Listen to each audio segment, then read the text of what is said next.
let's talk about it.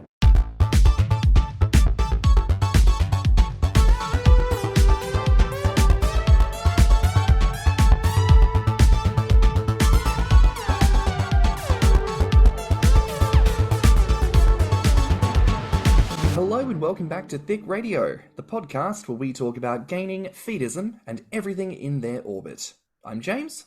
And I'm Tim, so let's get into it. Today we're welcoming onto the show for the first time. We are welcoming Nat and Sammy from the Bondage Gaze Podcast. Hello, how the fuck are yous? Hi. Good cunt. Got on. Yeah, so by the way, this is Nat. And I'm Sammy. I'm the Aussie one, if you couldn't fucking tell. Yeah, when we invited you guys on, I said this, there's a great parallel where there's a bogan Aussie and, you know, like a mild-mannered American.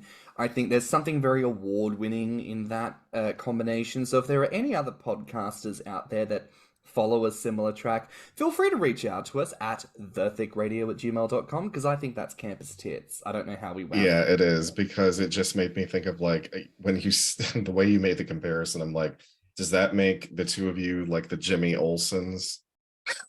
and me and Nat are the Supermen? Who the fuck are you calling a sidekick? The fantasy that Tim lives in, where he's like, James is a psychic, like, okay. We just like remember, I have the Lycra Superman shirt, so that's true. That is true. Okay. I mean, it's like I've always had an affection for Jimmy Olsen because he was always the damsel in distress to get tied up in a lot of episodes. So I mean, I'm kind of fine. I'm kind of fine with Jimmy Olsen, but yeah. Well, there you go. We're already bringing it round to bondage, which, if the title didn't fucking give it away, the Bondage Gaze, that is, of course, the theme primarily of the Bondage Gaze podcast, which is what we're here to talk about today. So, listen, let's get right on into it. Like, for the two of you, how do you define the concept of bondage, just as, like, the thesis statement? Well, I've got notes here. I'm just going to put on my best monotone voice and read the first sentence from Wikipedia. Bondage in the BDSM subculture is the practice of consensually tying, binding, or restraining a partner for erotic, aesthetic, or somatosensory stimulation. And you can fucking bet your ass I had to fucking Google what somatosensory was and how to pronounce it. And what does somatosensory mean? It is a system, I also Googled that and saved that. It is a system of neural structures in the brain and body that produces the perception of touch, temperature, body position, and pain. Oh. Makes sense. I've never heard that. Oh, I thought I was just an idiot. That makes me feel better. No, I feel like it's like we talk to so many people who are into bondage, and I don't know if any of us have heard like that. Like specific definition. So what? You've never had someone like lean in seductively into your ear as you've been bound and gagged, like, is that doing it for your somatosensory system, bitch? Like, I should know that. I'm a nurse, for Christ's sake, but I did not realize that, because I mean, I would have thought that I would say sensory is in there, but I wouldn't have known there was a specific term for it. But it's okay, Tim, because you're an American nurse. Like, in America, they probably teach you all to put, like, marshmallow fluff over wounds and shit. Like, I don't know. For Christ's sake. I got my license in Ohio, dude. That is one of the hardest states to get a license in. Yeah, but you've told me about Ohio. That doesn't sound... That's like the one... like that's like the one thing that we do well here is medicine. It's like the only thing that we do well in Ohio. Fair enough. I'll take your word on that one. So, like, how do you feel like bondage comes into, like, the position of kink in the wider narrative? Like, does it sit firmly under BDSM? Is it under leather, like, as one of those? Is it its own category? How do you all see it playing out? So as we're recording, this is like a week after IML, which is like a big, I mean, I say it's a kink event in Chicago, but it's mostly a leather event. It's a leather competition, whatever. So kind of the issue with it is leather. And I feel like a lot of events like this in the US are like centered on leather, and bondage is kind of implied, but it's not really like, it's never the focal point. It's never like the star of the show or anything like that. It's always the bridesmaid. And so I feel like that's just sort of how it's been, even though I clearly feel like bondage is and should be its own kind of recognized, respected thing that, you know, that can include leather but also be independent of it, just like the way leather can include bondage but also be independent of that. Mhm. And just piggybacking off that, technically there is no direct correlation between bondage and leather specifically. But that being said, it is very common for someone to be into both. It's like feet. How 90% of bondage guys are into feet. It's kind of like a lot of Star Trek fans are also people who are really big into the Ren Fair. You know, the thing is, like, leather, there's like a clear visual that comes to people's mind when you think of leather. There is like the Tom of Finland kind of figure, you know, very masculine with a handlebar mustache and, you know, and a Mur cap and, you know, leather jacket and leather pants and big boots and all of those kinds of things, which is, you know, is a good image and stuff like that. And I feel like it's a way of people sort of identifying that they're kinky without it being, you know, considered threatening or scary or anything like that. I feel like outside of the gay community, like a Leatherman just reads as gay. It doesn't necessarily have to read as kinky or all these other things like that, even though there's that implication. And with bondage, there's not really a way of doing that. And I feel like if there is, it probably might seem a little bit more threatening or something like that to people. Look, bondage does definitely fall under BDSM. I mean, the B is for bondage. But the kind of bondage we're into is certainly not what people would think of when they think of BDSM. Like sort of what Nat said, I think the average person, if you hear the term BDSM, you would assume leather-clad dungeons, hoods, whips, chains, leather restraints. For me, or for us, it's just rope and tape. And it's not bondage without a gag. Oh, I like that. So what's the gag element then? Like, so if it's not bondage without the gag, why is gag not the central part? Why is it not gagging instead of bondage? Well, you can't really have a gag without bondage. I mean, you could, but what's to stop a person removing the gag? Yeah, from just removing the... Oh, yeah. Yeah. That's obvious. Yeah, if their hands aren't tied up, they can just take the ball out of their mouth. Here I was thinking, I'm asking the deep questions today. Nah, just totally. Never mind me.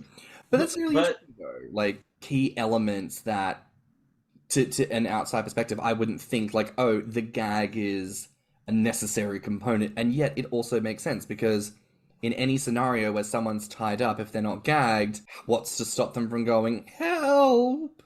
I'm bound. Come and release me. So, yeah, that makes perfect sense. Yeah, it's like, I mean, because it's like, okay, so the bottom line is, like, it's really all about control and stuff like that. Like, giving up control, taking control, doing all of that. The gag really adds to that. But then, yeah, it's like, and then I feel like Sammy felt the need to kind of add that little thing about the gag, because it's like, for most of the people we talk to on our podcast, you know, in a way, they almost separate gags from bondage, even though they're obviously a part of it. But like in our world, bondage just kind of seems to be implied. It's always going to happen. There's always going to be some form of restraint. But then the gag, it gets different because people have different tastes for certain kinds of gags. People like certain things that come with, you know, a person being gagged and things like that. And so that almost becomes like its own independent conversation of bondage. But it's obviously a part of bondage. Like it needs to kind of go with restraint and all of that. That's really interesting. It almost makes me think, like, Tim, I don't know if you'd agree with this, like the comparative about like food and the consumption of food. When it comes to a feeding sesh, there is the implication that there is going to be some kind of belly rub. Ironically, also a restraint, right? Like usually it's like someone's like either being sat on. Yeah, I mean, if you're into that, yeah. Or being tied to the chair. But like the sort of diversity there tends to come in like the type of food or the texture of food or like the way in which people are fed and the method. So it's interesting, like the kind of parallels. And then it's a mouth thing. They're both mouth things. Interesting. Is there Oral something fixation there? I mean, if you subscribe to anything that Freud said, he talked about oral fixation, like it's something to do with like either breastfed versus bottle fed, but you know, Freud was mostly full of shit, so I don't know if you want to believe that. Well, speaking of things that people have said, I'd be curious to know what is like the biggest misconception people have about bondage. I reckon, in addition to what we just talked about, it's probably that bloody 50 Shades of Grey isn't accurate. portrayal of a BDSM relationship. I say that as someone who's never seen it. You're not missing anything.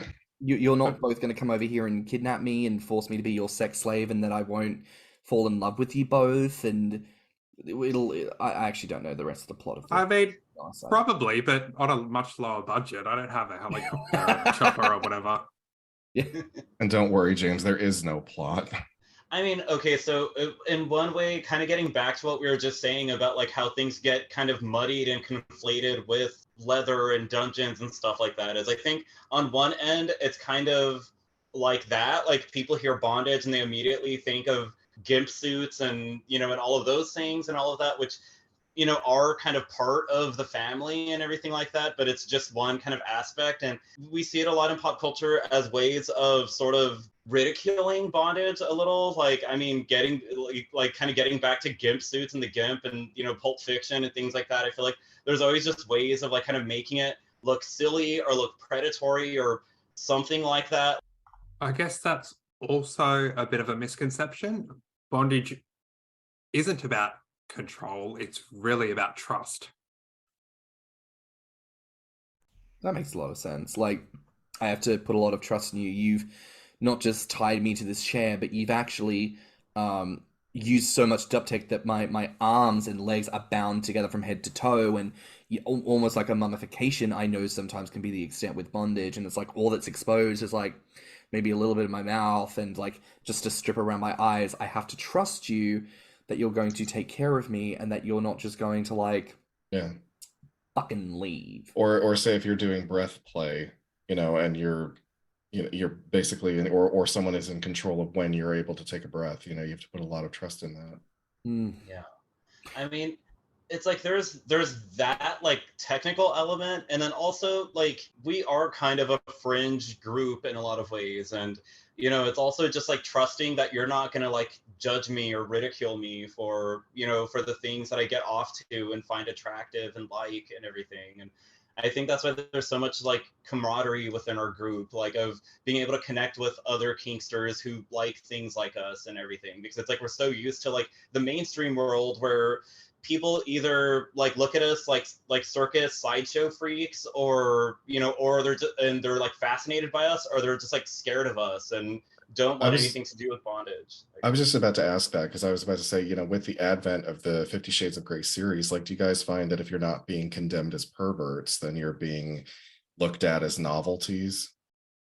I haven't really talked about it enough with anyone vanilla to really have an idea of how I'm perceived or how we're perceived. It's like, I mean, I would say that I have for some part, like, I mean, because it's like there's always people who are curious, and I think that's always good, is like people who are curious and want to try it and stuff like that. But I don't know. It's like, I mean, there's been several times where, you know, when I've kind of dated guys that I've met like on Scruff or something like that, like, so just more kind of general gay dating app that's not specifically kink related.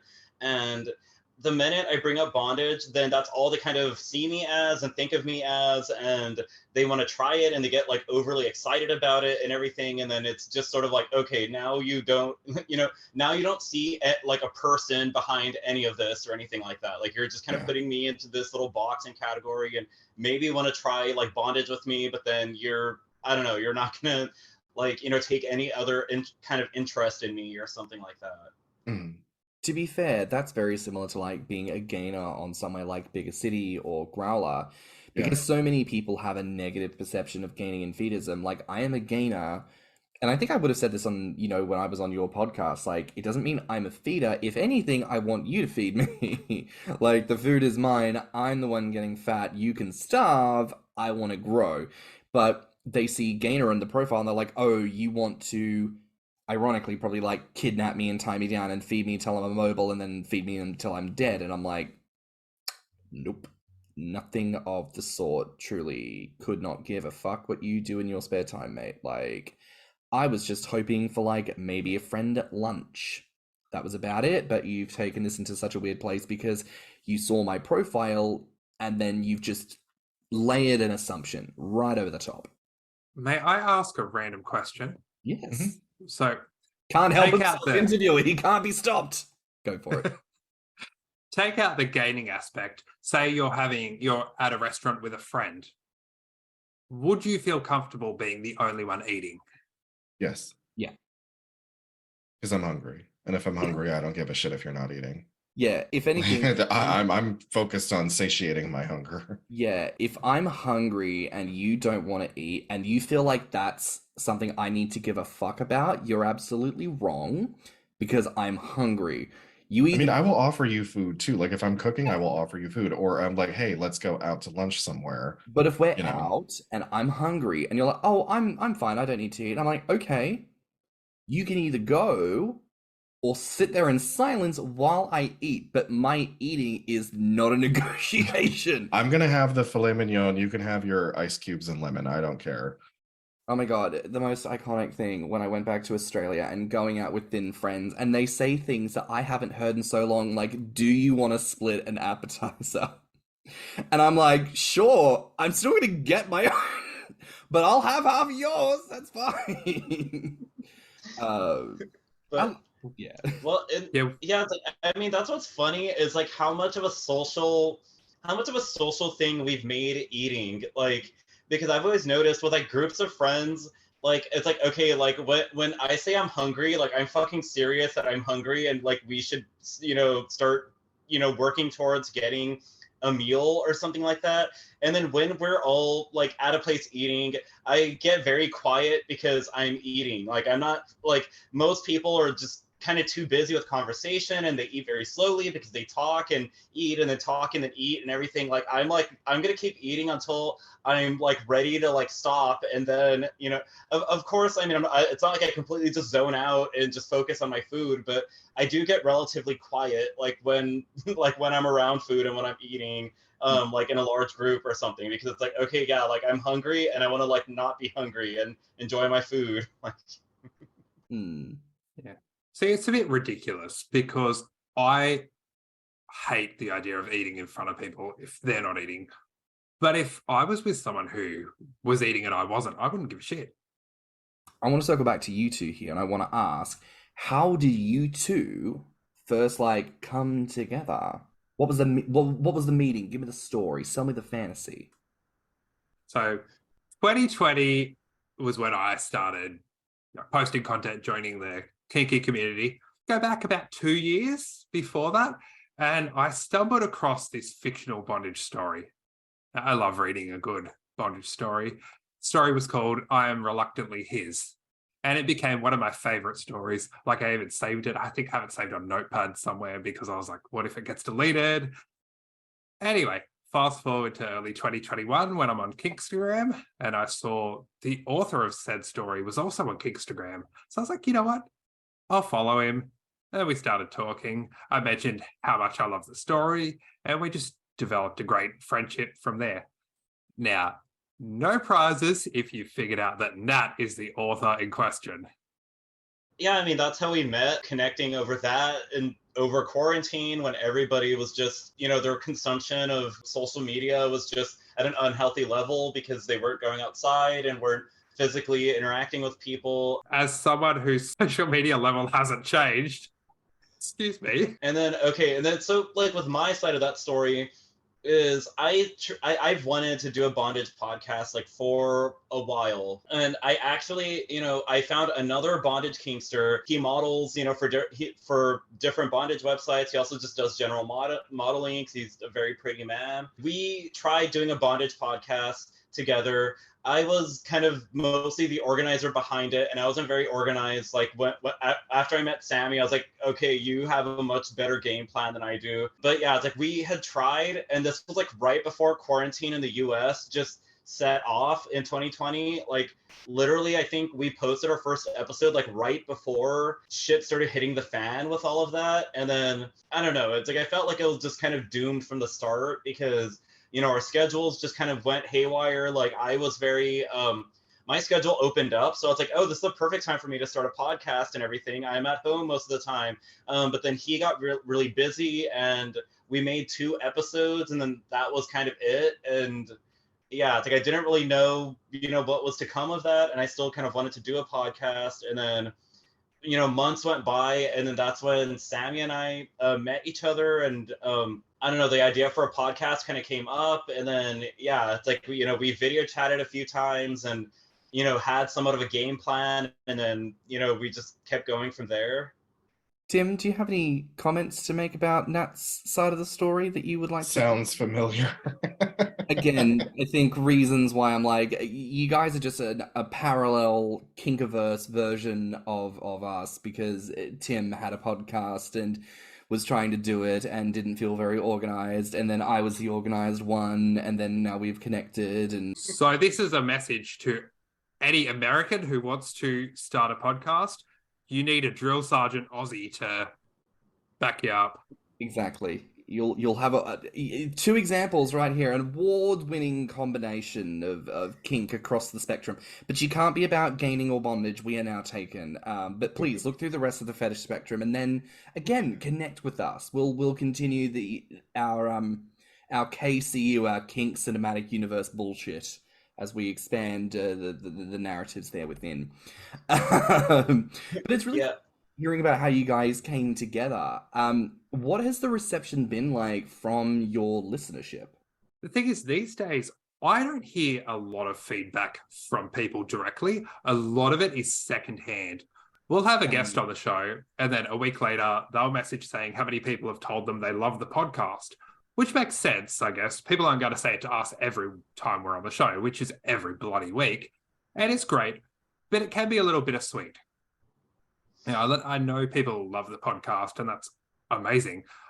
But it would be nice to hear that we're doing a good job from time to time. It's like, I spent 10 hours editing the episode.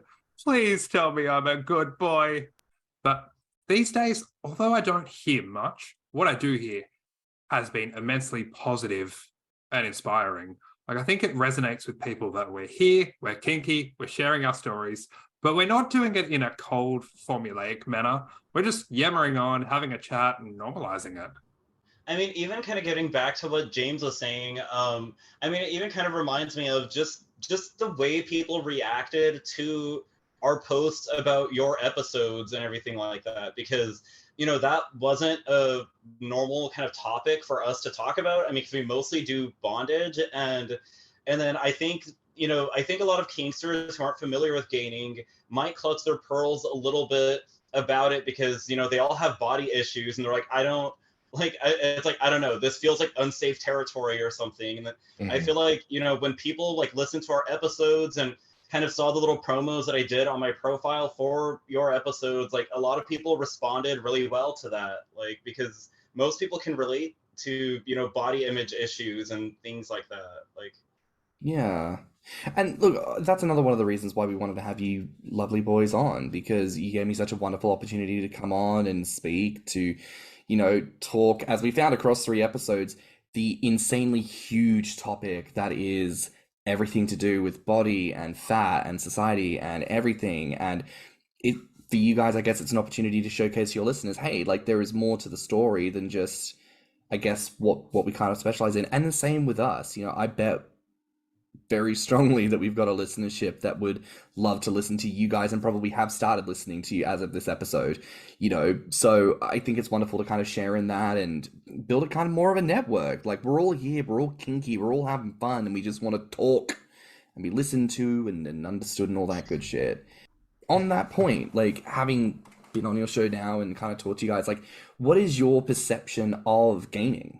I mean, it's like, I don't know if I did this during your episode, but it's like, I see the connection between gaining and bondage, because they both deal with control, and because it's about having a control over your own body and the choices you make for your body and things kind of like that. And I think the reason why a lot of kinksters like that aren't familiar with gaining like kind of freak out when they hear about it is like, because I think a lot of people don't feel like they have control over their bodies, or, what their bodies do, how their bodies look, things like that. And so I think the thought of gaining is sort of anarchy for them in that kind of way. But it's like, in a way, I kind of feel like, well, maybe we should have a little bit of that anarchy with it, because who the fuck says how our bodies should or shouldn't look and everything? Like, Yeah, I think I have similar reasons, but a different approach. Like, it's not one of my kinks, but it most certainly wouldn't be a deal breaker. And as someone who admittedly does have a very fucked up relationship with food, I think if you can be in control of your calorie intake and achieve your desired shape and size, no matter what that is, then I think that's bloody awesome. I mean, Tim, I'll flip the question on you. What's your perception of bondage? Do you enjoy bondage? What are your experiences with bondage? I like some light BDSM, light, you know. I have never been flogged, whipped, spanked, anything like that. That I'm a little hesitant to do because I'm afraid it might be kind of triggering. But as far as being tied up, I have been tied up and edged before. And I think the reason I didn't end up enjoying it as much as I'd like to is because the way that I was tied up, I don't really like to have my arms restricted, right? Like if I don't have full range of motion in my arms, I kind of get a little claustrophobic. So that was not as much fun as I liked it to be. But I'm still open to learning. I have a flogger, and my boyfriend Matt loves to get flogged, and I need to get better at that. But is that just because he's a brat and he wants you to tame him? Kinda, yeah. Yeah, so like I'm interested in some light BDSM. And I really want someone to teach me how to pistol whip. I don't know why it's so specific. Have you guys ever seen Sin City? Yeah. Okay. So Nat, that scene with the sex worker when she's got Mickey Rourke tied up and she's like just wailing on him with the butt of the gun, it looks so hot. I'm like, I want somebody to teach me how to do that.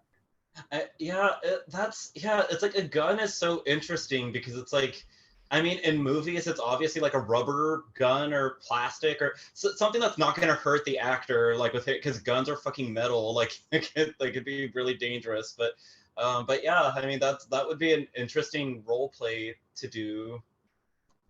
So I've got to say, we probably have as much experience with the flogging, the whipping as you do, because we are all about the B, not so much on the DSM. Oh, that's right, yeah. So I am curious to ask, maybe from a more practical perspective, like, I'm not going to presume like the amount of experience either of you have had with larger partners with bondage, but like for the listeners, can you kind of walk us through like what are some of the key differences between bondage with a typically smaller person and a typically larger person? I'm glad you asked that because as Tim was speaking, I just thought like of how a lot of the times bondage does assume a specific kind of body or body type or something. Like a sub that I have played, I've hung out with him a few times. I've only tied him up once so far. He's that heavy set, but he's very tall and like broad. And I mean, so one issue that he kind of brings up, and several people have, especially if they're submissive, is if they're big, it's very hard for them to find men who will dominate them because it's like people feel intimidated, or it just seems like too much work, or something kind of like that. And so I feel like they all kind of need to like overcompensate like their subbiness to like to like make someone feel comfortable with dominating them and stuff like that. And then also like not only that, but this guy's been taking bondage classes. It's a bunch of women getting tied up and then this like very tall man getting tied up. And he even says like what the instructors, it's like he needs to get instructions for like everybody else in the class of how to tie women, because there's like a typical way that they do that and everything. And it's like, okay, well, here are your instructions because you're bigger, and there's like different ways of tying you, different kinds of flexibility. And then also like bear bondage is basically its own kind of subgenre under the main bondage umbrella of people who typically are attracted to bears, and bears tied up and everything like that. And then so that's sort of its own kind of category within it. My actual experience with tying up bigger guys is usually, they're probably most comfortable tied to furniture or something like that versus like something like a hog tie, because hog ties put a lot of pressure in certain parts and things like that of their body. They usually lay flat on a floor or something like that. It's like they kind of have to constrict their body in a certain way, and it usually gets more painful. So usually tying them to a chair, a bed, kind of something like that, that's like comfortable, that their body could sort of rest on, and you could like tie their limbs to like something on it or something like that, is usually probably, I think, the better way to go about it. I'm kind of curious about something.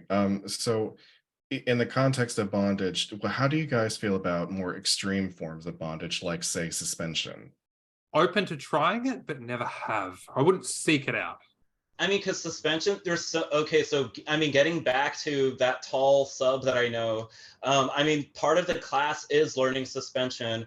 And yeah, like, I think once again, as being somebody who is bigger and heavier, I think it's a bit more difficult for him to kind of experience and learn that and everything, because, you know, once again, they just expect, you know, these small women to be suspended, which I guess is just less to work with and all of that.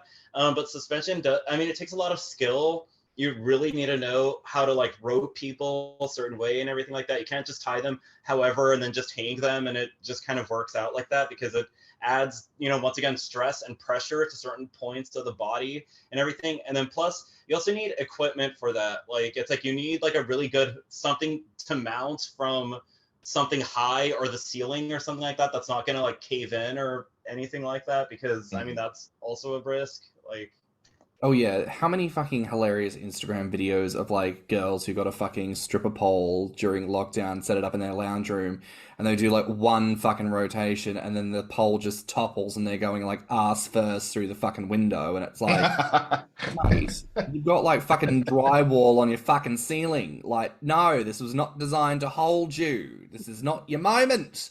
Slow down, Sheila. yeah, like, Didn't those used to have to be installed? I feel like I remember a time when people would say things like, "Oh, I'm having a stripper pole installed."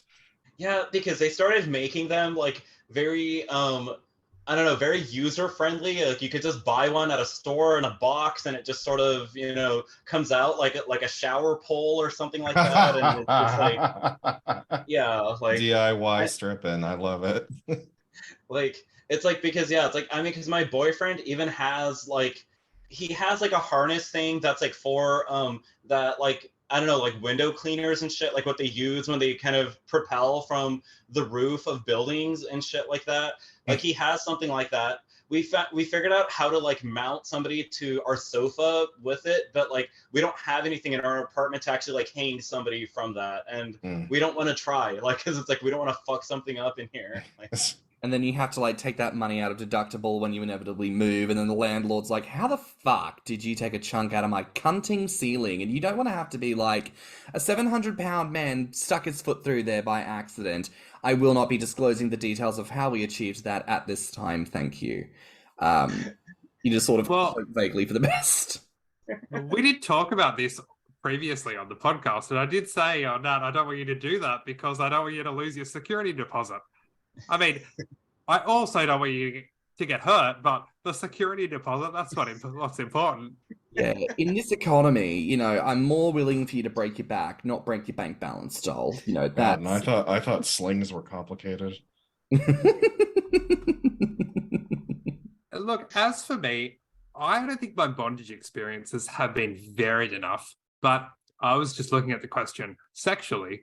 In my bachelor days, I'd get fucked, then get out. Now as a married man, I get fucked and get donuts. God, now I just really... There's one gainer I follow in particular, and I swear to Christ, he just shares every, like, Krispy Kreme post. And it's like, I always stumble upon those stories right when I'm like, God, I'm in the mood for a snack. And then you see that little glazed, like, little fucking Twinks cum-coated booty hole glazed fucking donut. And you're just like, ugh. Could really smash like 12 of those right now. there was actually a funny moment during IML weekend, because I highly recommended a local donut place here called Beacon Donuts, and one of our guests who was there for IML, I was like, okay, well, so close to this, like, let me bring you some of the donuts, like, you know, when I see you. So I brought them, and he loved them. He said that they were great, because I saw that they also got Dunkin' Donuts sometime before, and sometime later, like, he just kind of said, it's like, oh yeah, but the donuts that Nat brought were like way better than Dunkin' Donuts. And I was like, but I'm kind of glad that you said that, because like, if you thought Dunkin' Donuts was like on the same level or better, like, I'm just gonna leave right now. Like, I just... Yeah, you gotta acknowledge the good stuff. Although, do you all remember that weird thing like in the late 2000s, early 2010s, where it was like the loaded donut milkshake bullshit dessert thing, where it's like it's a fucking mason jar full of thick shake And then over the top of the mason jar, they've got a donut, and then it's like a slice of cake, and then it's drizzled in chocolate sauce. Where the hell did they sell this? No, this was like a thing, right? Like back in the late 2000s, early 2010s. Like, I don't know what the fuck they called it, but it was what I called bullshit. Because I just want a fucking milkshake. And No, that sounds delicious. How did I miss whatever this was? I think it was more of a Pinterest thing, really. Did anyone actually make them? Well, this is the question. And, you'd see certain people modeling with them, but like how much... Do you know what? This is the thing. Nick Cardo Avocado and all the other fucking mukbangers, how much that shit do they really fucking eat? Because they have a spread, and I swear, when you skip to the end of the video, there's still so much of it that goes uneaten. And I'm like, does it just go in the bin? What are we doing here? A lot of wasted money. A lot of wasted food. Ugh. Yeah, it's like with you saying that, it reminds me of the Paula Deen hamburger donuts, like where it's instead of a bun, you have just 2 glazed donuts and then Luther, just a burger in the middle. The Luther. I remember that was a thing. And then another thing that I remember is like some nonsense YouTube channel that I think Xennials watch or something, that like it involved like just, a bunch of young people buying a bunch of food and then just doing dumb shit with it, and then just me, like, number one, loving food, and then also just being very frugal. I'm just like, what the fuck are these children doing with this food? Like, who is eating this? Like, who is paying for this? What is happening? I may have asked this on the pod before, but do you guys remember? So it was I feel like it was brief. KFC was including Krispy Kreme donuts with their chicken for a little while. Like, was that a fever dream, or did I actually get to eat that when it was happening? Because I feel like I remember it was damn good. Like, you had the crispy chicken, you had the Krispy Kreme donuts with it. And I can't remember if it was a donut bun or if it was just mini donuts and the frosting. Yeah, I mean, because it almost... I mean, that does sound good. It sounds like a chicken and waffles almost type of thing. It's very much like donuts. Like, I know there was a chicken craze at some point in the 2010s, like when McDonald's started having the chicken biscuit. Us Aussies are like chicken biscuits. Ew. We're going to need to get off this because I'm just getting so fucking hungry right about now. Oh, fuck me. So am I. Well, I'll circle back. I just want to say, joking aside, I can't say there's been a noticeable difference whenever there's been a variation in size. I mean, I'd love to try, because I think I shared this story on your podcast. One of the most major experiences I had with bondage, it was an older gentleman. I was in university, and it was the most incredible experience. Like, he had me bound in such a way that he was like, if you start to panic, you put your arms like this, and then the whole thing slides off. But otherwise, like as you are now, you really can't move. And he had me on my back on my dorm bed, and like, I have never been fucked like that. When this man said, "Look at me," oh, when I tell you, my eyes snapped to his, and like my asshole just like blew the fuck open. Like, it was incredible. Like, I have never had sex like that before. You always have such an eloquent way of putting things. I really do, don't I? I'm like the I was about to say Maya Rudolph, but that's not the name. The Maya Angelou. Maya Angelou, that's the one. I'm the Maya Rudolph of the game. That's it's probably just a an more Aussie accurate thing. statement. Yeah, like, I don't know who that. Yeah, it's Maya. Well, how the hell you spell Maya? Chi Devane. How you gonna be a celebrated poet if you can't even spell your own damn name? All Stars 3 was another time. But no, it was an incredible experience. Bondage, I think, can really do that for people. So this is your PSA. Try bondage. It's good. I like it. Like, it's oddly freeing. It's like, yes, you're being physically restrained and restricted and everything, but it's also just very freeing and liberating. I can imagine, like, much like with feeding, when you kind of give up that control to someone else, there's something very freeing in the whole, like, consensually letting whatever happens. Like, it's very that. But I do want to ask here, like, more specifically about your show. Is there, like, a specific challenge that you guys have come across in, like, the production side of things? Technology does not like us. We fix one problem and another one arises. One of the biggest issues we had was when we had our first guest on the show. I'd bought a new headset, and I guess the settings got altered. So about 12 hours after we recorded, I went back to check it, back up everything, and I realized it did not record any of my audio. Oh So no. this was pre-Zoom, so I used to just screen record the conversation. So the guest was asleep, Nat was asleep, my husband was at work. I'm sitting here like, oh fuck, what am I gonna do? We've got our first guest and I've just fucked it up. So basically what I had to do was go through the entire clip, transcribe it, and try to remember what I'd said at those moments or pick it up from context. And then over the next few days, I just re-recorded all my lines and edited myself back in. Dang. That sounds like your level of anal retention. How very dare you? I'm the most loose and chilled and relaxed producer of content that there has ever been, Timothy, and you can't prove otherwise. Oh, I'm fucking not. Oh, the bloody editing. It's so time consuming. Like, it might be an OCD thing, but it does take me about an hour to edit around 10 minutes of content on a good day. And admittedly, there are moments where you're sitting here on your island continent watching all these kink events happen while you're sitting there editing people's audio. And it's like, oh, this is such a thankless job. Yeah, very that. Tim went on a cruise earlier in the year, and the week that he was away, I was like, I'm just going to throw myself into my dedication to this project because I need to take my mind off of Instagram. Not that I begrudge anyone having those moments. No, you just sort of sit there eye twitching like, I love that they're having such a great time and everything is lovely. Yeah, I know geographically I can't hang out with these people. I can't have what they have. But sometimes you sit and think, but guys, messages are free. And I bring that up a lot on my podcast. Yeah, it's like, well, and then every episode is special in that they all have their own unique technical issues that we have to address. Yeah, audio consistency was a little bit of a struggle in the beginning. After I got the second microphone, I felt like my sound quality improved greatly. I mean, I might just get that, you know. I think a new mic would be a worthy investment for season 3. But for you guys, right, because you're called the Bondage Gaze, like, what is the first thing you look at when it comes to bondage? Like, you're meeting up with a new person, what's the first go-to?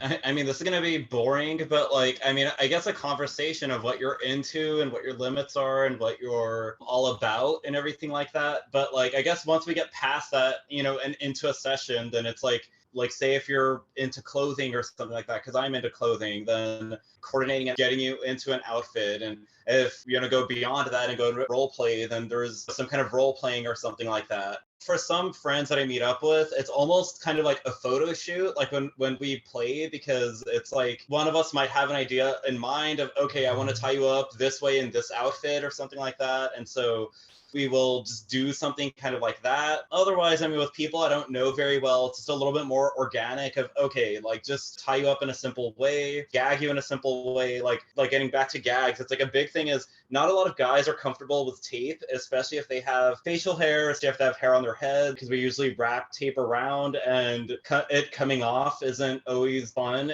especially if you're not into that. So if you're not into tape, then, you know, what else are we going to use? And then also just like, you know, once you're tied up, if you like being tickled, if you like nipple play, if you like any kind of impact play or anything like that. I typically don't have sex with bondage or anything, so that's usually not on the table. But if people are comfortable with me stripping them, getting them off, then I can also do that.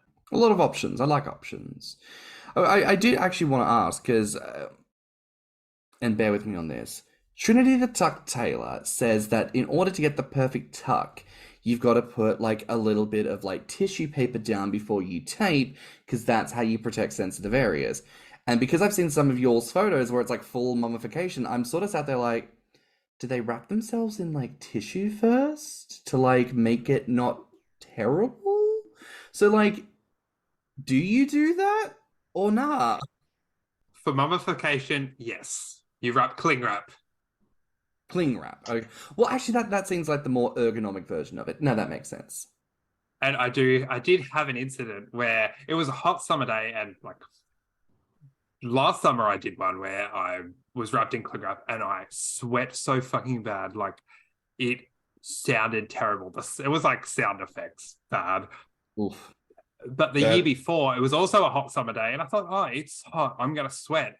I won't worry about the cling wrap.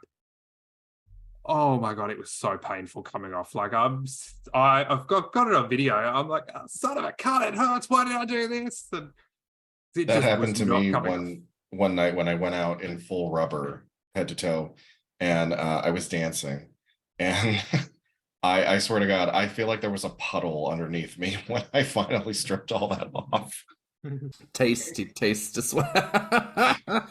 Oh God, but that's a missed business opportunity because you could bottle that shit and sell it for $100 a pop, and I feel like people would absolutely Or sweat. drink it up. They absolutely would. They absolutely would. Yeah, it's like, and I mean, there are tapes that are more gentle against the skin. I personally really love athletic tape, which you could buy at like any pharmacy, drugstore, whatever. It's very cloth-like, and I think it's very effective. And there's still a pinch when you peel it off skin or hair or something like that, but it's nowhere nearly as bad as like duct tape. Like I feel like things like duct tape, Gorilla Tape, etc. Like those are the worst, like against the skin, especially for gags. Use cloth, maybe stuff your mouth, add like a cleave gag, like something that you bite down on, put something like over that, and then that kind of gives enough coverage over your face to like add tape over that. And then, the tape's not really clinging to your skin or hair that much. When it comes to me being tied, I'm a creature of habit. I want a hog tie and a tape gag, preferably with socks on, just because it's more comfortable. But if it's someone else getting tied up, then I'm open to more variation. Like, hey, we'll try a chair tie, then we'll move on to a hog tie. How about a pig tie? Actually, I haven't pig tied anyone, but I would be open to it. Is a pig tie different? What's the difference? Tie? Yeah. It's basically hands are in front and then they're connected to the feet. So it's almost like an inverted hog tie. Gotcha. It's like hog tie is like if you suck a pole through the back, they'd be on the spit roast, like with the belly outward, and then pig tie is in the shot where they're like that, but the pole's across the front and they're being like carried. Gotcha. Pretty much. Okay. Yeah. See, we're learning new things all the time here on the Thicc Radio podcast. We are an educational program and would like to be understood as such. So please nominate us for your local education awards. Thank you. Yeah, it's funny because I've been referred, because there's a position that I've gotten obsessed with. I found a Betty Page pinup, a picture of her tied like this, where her arms and legs are completely like, the Suspended only off rope the ground. on it is like, no, it's like her arms and legs are completely bound together, and like all the way, like basically from her wrists and ankles, like all the way up like that, like, and then that's where all the rope is. And I love seeing men in that position because it's just so helpless, and you also don't see that a lot because, I mean, once again, it's like the way the mainstream world likes to see bondage. It's mostly like women as submissive and all of that and everything. And I've always thought that was a pig tie, and it's similar to a pig tie in that, it's kind of a similar position, but I guess what makes it a jackknife position is, I guess, the rope just kind of going all around the arms and legs. Now, we do have a listener question, lads, which is, what is the most important thing you've both learned from doing your show? That is the toughest question. I feel like I need to have some answer like, oh, I learned this about myself and now my whole life has changed. But I don't really have anything like that. And I've been sitting on this question since I saw it. And I'm like, fuck, I need to think of something other than the bloody editing. So I've got a bit of a cop-out answer. And that is basically, I've just learnt a lot about different kinks out there. One of the biggest ones, obviously, being gaining fetism. Oh, and 90% of bondage kinksters have been kidnapped as their ultimate bondage fantasy.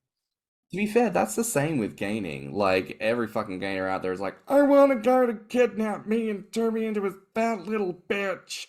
Apparently... What's he got, 3 tits? What's he got, 3 tits?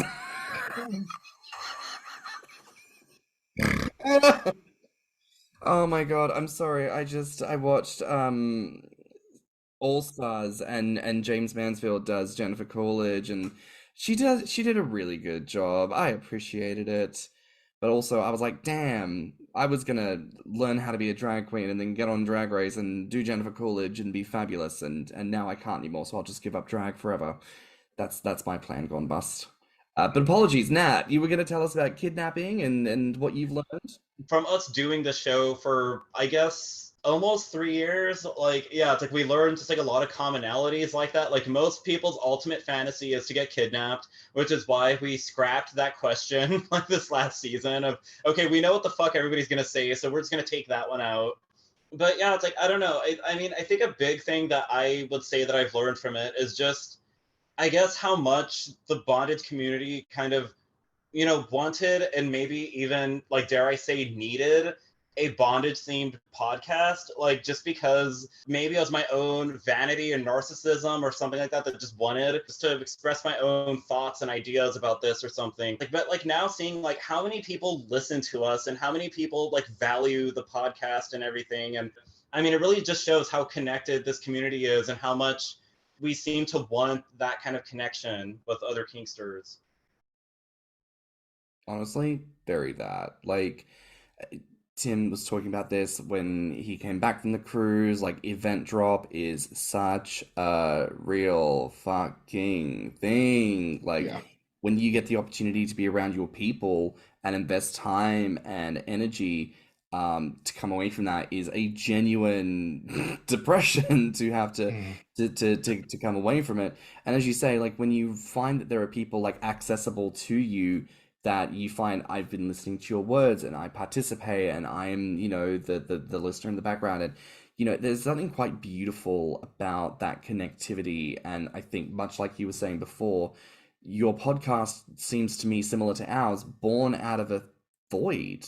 There wasn't anything happening. And if no one else is going to do it, why not me? Why not us? Why not step forward and do something and create space and do it with the excellence that we know that we can bring? And sometimes I think when we think excellence, we look at the quality, and sure, like where we can do good things, that's great. But the quality isn't just the fact that it sounds good. It's also the people you get, the perspective you share, the stories, the experiences. It allows people, and probably a lot of people who live in isolated places, to feel more connected to their community, which wouldn't be possible without what you guys do. So I think that's honestly fantastic stuff. Now, what do you want listeners to take away from today's conversation? Well, me, firstly, someone kidnap me, please. Is that your biggest kink? Is that what that is? Is that your biggest fantasy? I don't know if it's the biggest, but it's up there. Normally it's our guests begging our listeners to kidnap them, so it's nice to be on the other side. But basically, I'd just like everyone to know it's okay to be you, even if you're a bit of a cunt, but maybe just don't be a total cunt. Never be ashamed of your kinks. As long as you're not hurting anyone or yourself or doing anything illegal, you do what makes you happy. And if anyone objects to that, quite frankly, they can fuck off. It's not their life to live, and their opinion doesn't matter. Just to go off of what Sammy said, it's like, I mean, just, explore like things that you're curious about, be whatever you're into and just be proud of it and fly your flag. And yeah, like, I mean, yeah, it's like, just be comfortable with being you. Love that. Well, that brings us to the end of our episode today. What a fabulous time. Thank you both so much for joining us. Where can listeners find you both and as well your podcast online? Well, the podcast is on all good streaming platforms, plus YouTube. We are also on Instagram on the handle The Bondage Gaze. We do have a Twitter, but I don't think I've used it since season 1, so... And to be clear, that is The Bondage Gaze, written as Gaze, correct? Yes. Thank you for clarifying that. I don't have a Twitter, but I'm on both Recon and Instagram as thoughtfulfetishist. I think the Instagram one has an underscore between thoughtful and fetishist. And Sammy, where can people find you? At the time of recording, I am on Instagram at substandardsammy2. My account is on the verge of getting shut down, so by the time you're listening to this, it might be number 3. Who knows? It might be number bloody 25. But that's where you can find me. I'm also on Twitter as substandardsam. I have a Tumblr. It's substandardsammy, but who uses Tumblr these days? Oh, If you do, look me up, but I won't be expecting anyone to reach out to me on there. Instagram is where I'm most active. well, listen, that's a wrap for now here on Thicc Radio. Please remember to like and subscribe, rate us 5 stars, and leave us a good review. We gave you the spiel earlier. Pay attention. Reviews, people. Love us. Say nice things, please. If you liked this episode, the podcast, or just us in general, share it with your friends and encourage them to tune in. You can find me on Instagram and BeefyFrat at stannnum. And you can find me on Instagram, Twitter, YouTube, TikTok, and BeefyFrat at ThiccyMouse. You can also look us up on Instagram and TikTok at Thicc Radio or at our website at www.podpage.com/Thicc Radio. If you want to submit a voice note, you can find the link in the show notes. And if you have any questions or ideas for episodes, you can reach us at thethicradio@gmail.com. So until next time, bye, Fats. Bye, Fats. Bye, Fats. Let's talk about it.